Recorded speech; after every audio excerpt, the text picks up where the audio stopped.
For many years, people have sat around campfires and shared urban legends, stories that have been passed on through word of mouth and spun tales of horrific acts. Human history has many serial killers, unexplainable murder cases, and unexplained happenings. When these are combined with a few story elements, we get some interesting urban legends from around the world. Here are 5 bone-chilling legends. It was late. A young woman was driving through an unfamiliar area deep inside the country. Her car was old and unreliable, and soon she realised she'd have to take a stop for gas soon. If she didn't, she'd have to start walking. As luck would have it, she came across an old gas station a little further down the road.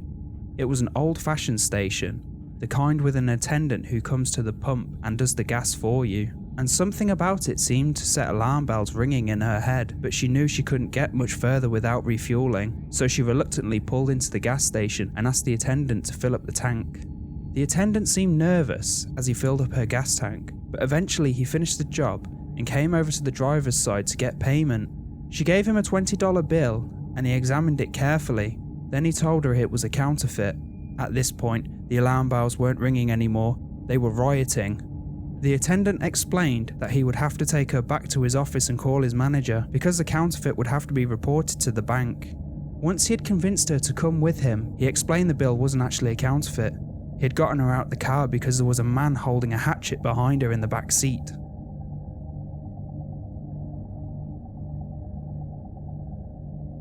While the specific stories of this urban legend are just myths, there is a chilling undertone of truth to it.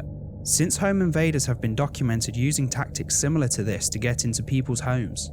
According to the stories that have circulated, someone is home alone late at night with very few lights on, just enough to indicate that someone is home and awake, but there aren't many people around at all. Someone comes up and in the dead of night just starts banging on the door and yelling to be let in. When the homeowner gets close to the door and calls out, the calls become more insistent, yelling someone is trying to hurt them. In one story, a woman was home by herself when she heard a woman banging on the door and shouting to be let inside the house. When she asked who it was, the woman began yelling that she was being attacked by a man and needed to get somewhere fast.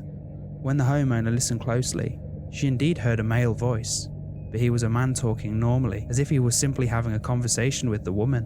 The woman outside was covering the peephole, so the homeowner peeked through the window beside the door. She could see a woman dressed in black, and there was someone nearby. The man's voice continued to talk softly to the woman. Eventually, they both left, but it left the storyteller chilled to the bone. It's hard to imagine what would have happened if she let them in, but it probably wouldn't have been pleasant. When the lady decided to investigate outside the following morning, she actually found a knife in her front garden.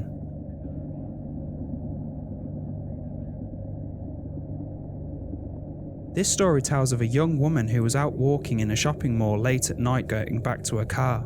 As she neared her car, she was startled to see an old lady standing right next to her passenger side window. She noticed the passenger side window had been completely shattered. The old lady explained that she had seen her broken window and had been watching for it to make sure nobody tried to steal something. The young woman was very appreciative of the old lady's help, and since the old lady had missed her bus, she agreed to drive her back home. However, as they stood there talking, she noticed something very odd. The old woman seemed to have very hairy, man-like arms. Thinking quickly, she jumped in front of a slow-moving car, forcing it to stop. The old lady quickly bolted. When the police searched her car, they found the kind old lady had stowed a knife and a coil of rope in the back seat. Who would have known what would happen to that lady if she decided to give her a lift?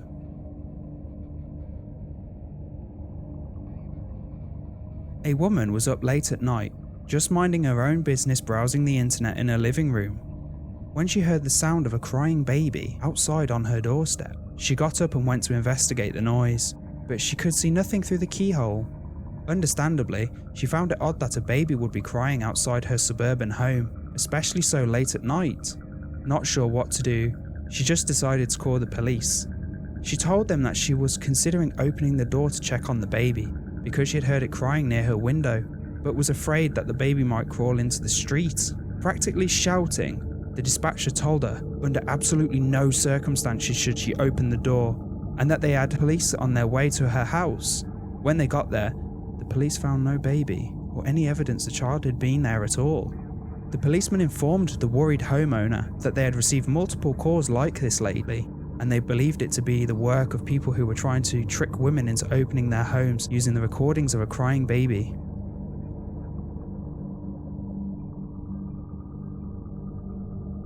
At some college campuses, it is apparently a tradition for students who live in the dorms to let loose with a scream at a designated time. According to the stories, it helps the students release stress, especially during finals week.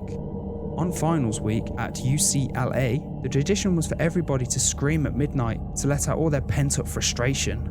So, just as expected, everyone did their screaming ritual and the campus rang with the caffeine-fueled howls and hordes of exhausted youths. With the ritual complete, the campus quietened down and everyone went to bed, only to discover the next morning that one of the screams had been real. A young woman had been raped at precisely midnight. Her assault came at no coincidence with the noisiest moment of the year. Nobody heard her because what was one scream among hundreds? Legend has it that since then the screaming tradition has been banned at UCLA, and anyone who breaks this rule is punished with expulsion.